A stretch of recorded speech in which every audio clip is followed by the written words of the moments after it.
Hey everyone, Dr. Lee Brown here. As you've seen from some of the cases we've shared, there are a lot of patients that come in that they come in because they're concerned with their smile and their confidence and aesthetics, and that is fantastic. That is something we actually love and specialize in.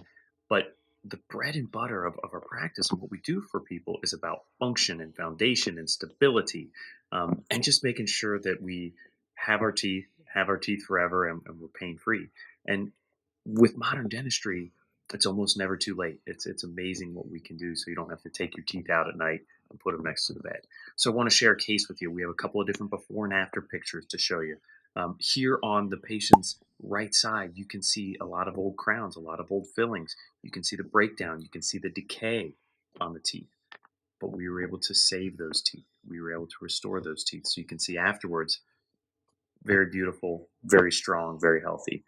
Over to the other side, very similar situation. We were able to restore the teeth. Now, we did lose one tooth, had to replace it with a dental implant. For those of you out there, we challenge you to decide which one of those is.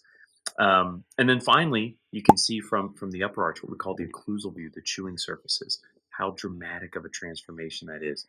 Functionally, foundationally, it's much stronger. He's going to have his teeth. He's pain free. He can eat whatever he wants and they look beautiful too. So you can have it both. You can have foundation, and you can also have the beauty in your smile and with your teeth. So if you have any questions about your situation, we're happy to talk through it. I'll talk to you soon.